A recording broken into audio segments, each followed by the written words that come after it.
So these are the game changers, these are the innovators, these are the inventors that are going to make the world a better place for us in the future.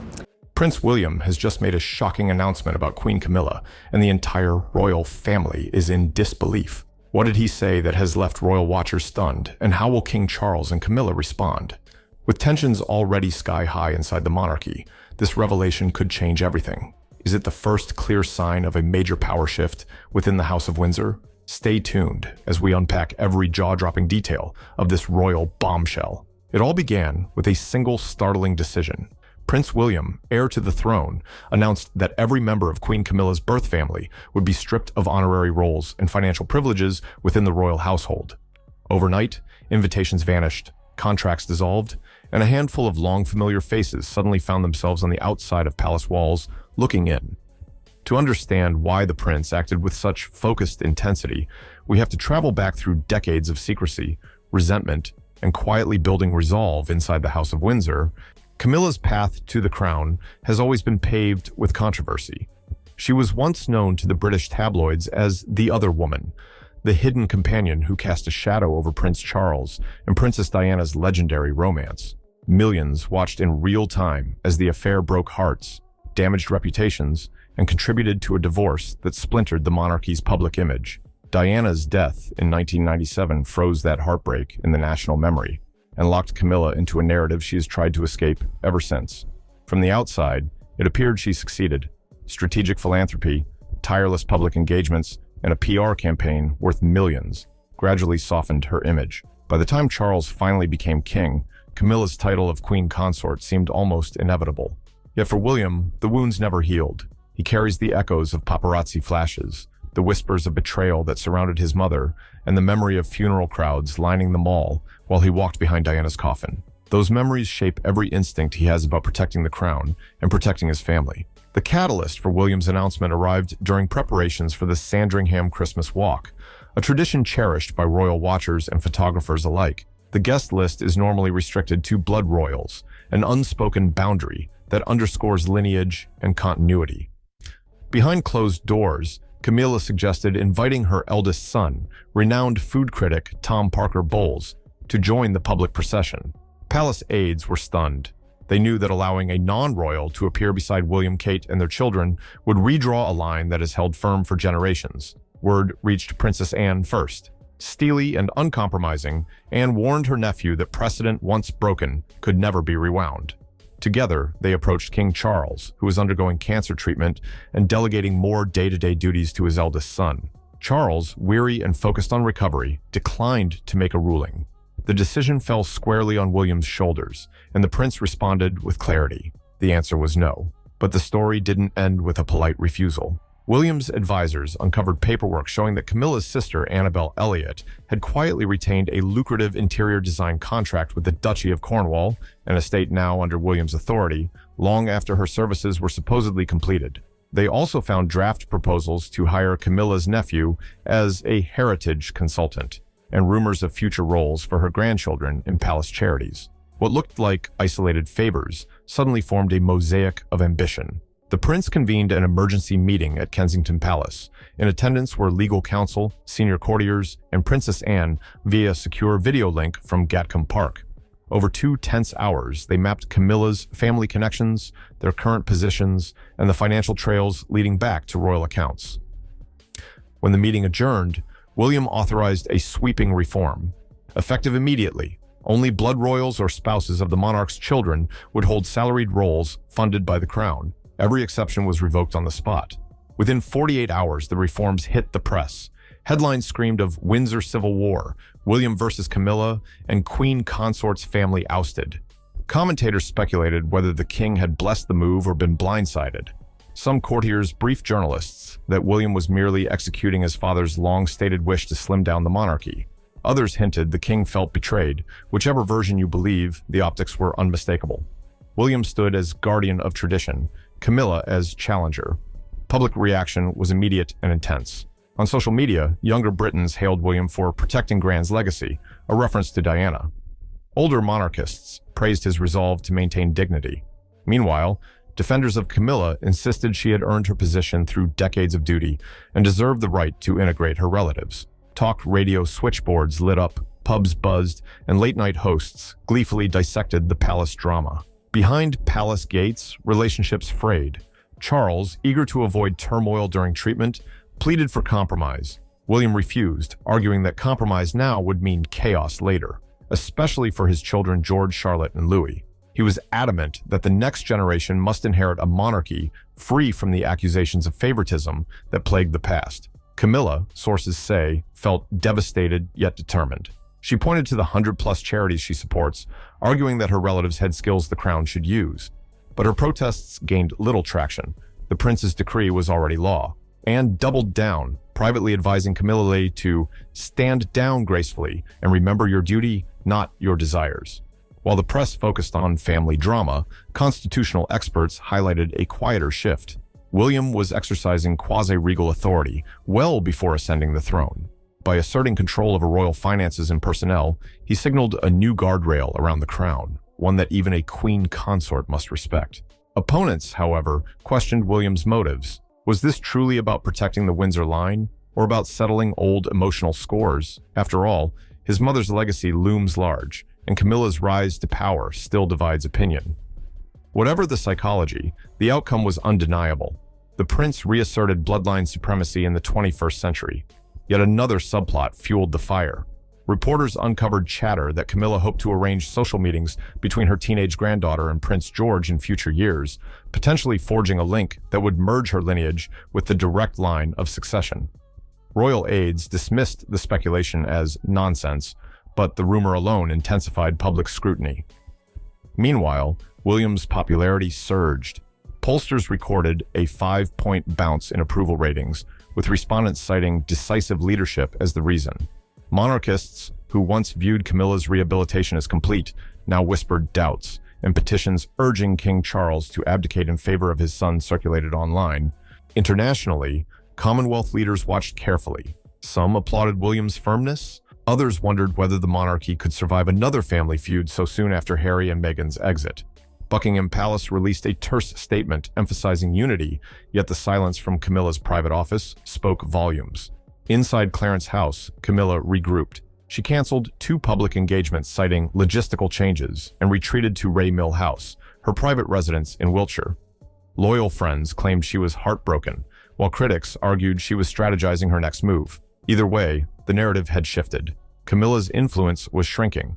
William's star was rising. Weeks later, William and Kate undertook a goodwill tour of Australia and New Zealand, originally planned for Charles and Camilla. Crowds greeted the younger couple like rock stars, waving homemade signs that read, "Future King and Queen."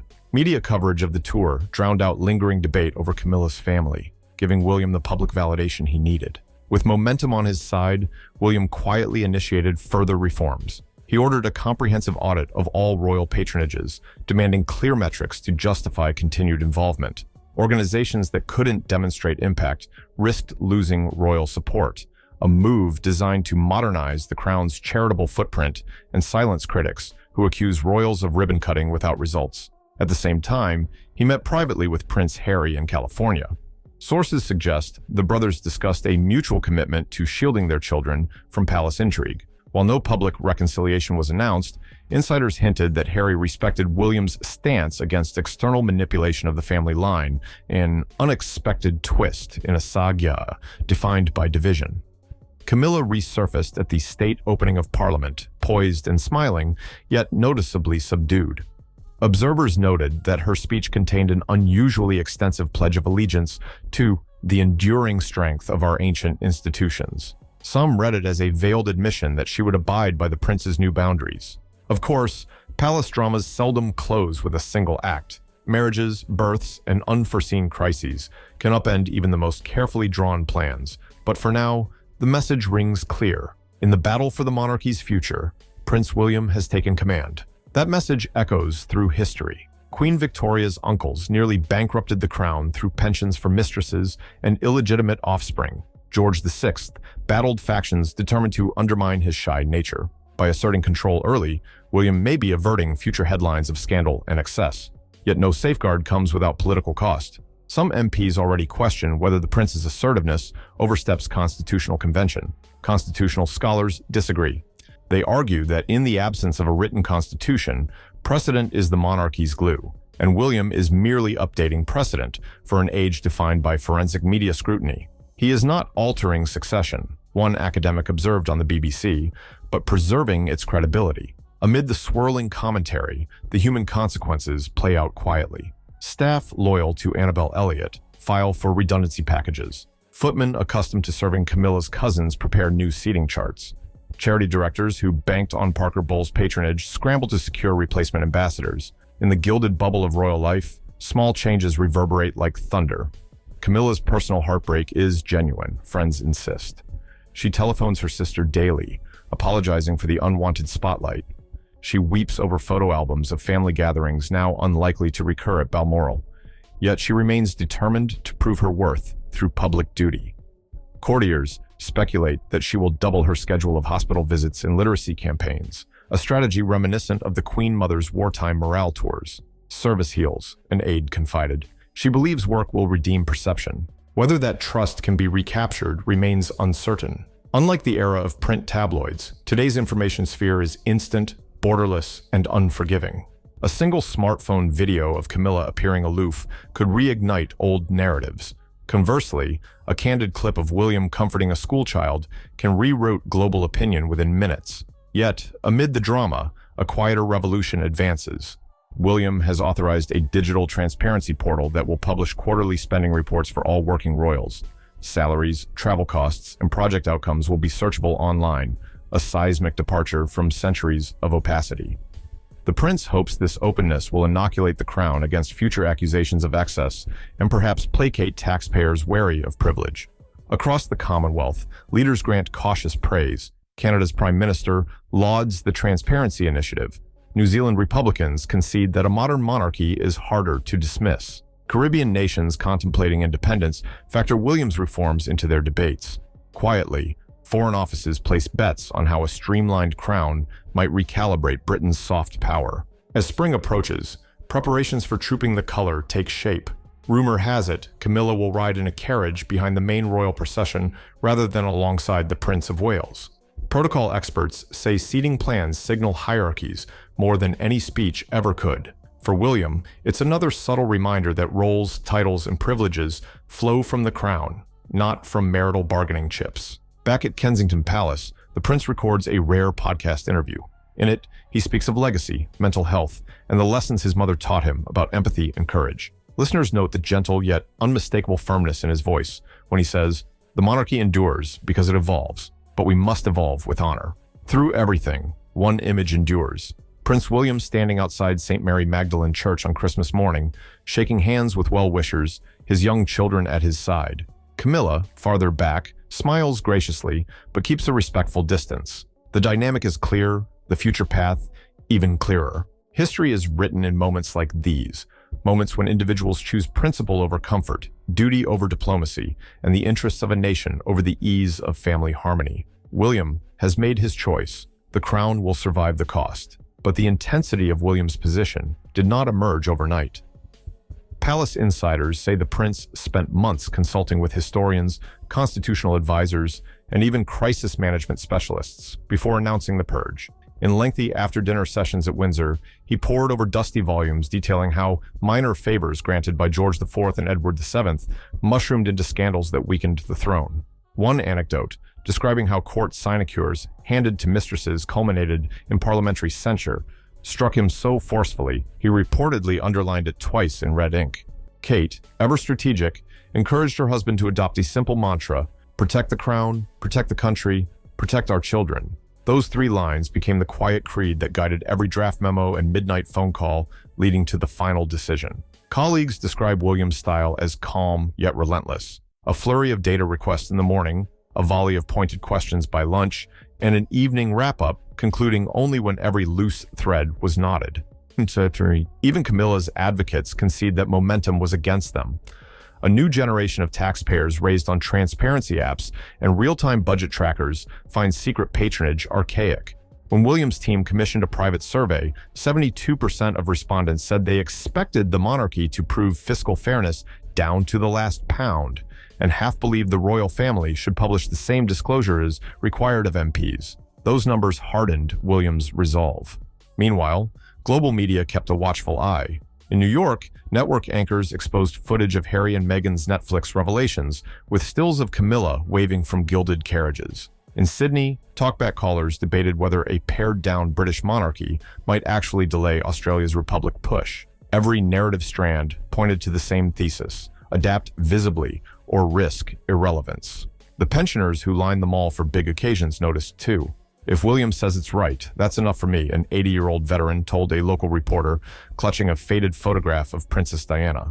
The comment went viral, appearing on evening broadcasts and splashed across the front pages. It demonstrated that integrity, once articulated with conviction, resonates far beyond palace courtyards. By spring, Camilla's circle recognized that resistance would only deepen public suspicion. Her private secretary quietly canceled a planned garden party meant to celebrate her 70th birthday, replacing it with a low-key luncheon for literacy campaigners. When asked by photographers whether the change signaled defeat, she simply replied, "Service first, always." The remark earned polite applause, yet did little to shift opinion already moving decisively in William's favor. And in those small gestures, the narrative hardened. The monarchy's future would be written on William's terms, not Camilla's ambitions any longer. Now, we want to hear from you. Was Prince William's hardline a necessary defense of tradition, or an emotional response to decades-old pain? Should step relations share the spotlight with blood royals, or is lineage sacred? Drop your thoughts in the comments, spark debate, and keep the story alive. Like, subscribe, and ring the bell so you never miss our next royal history video. Thanks for watching. Until next time.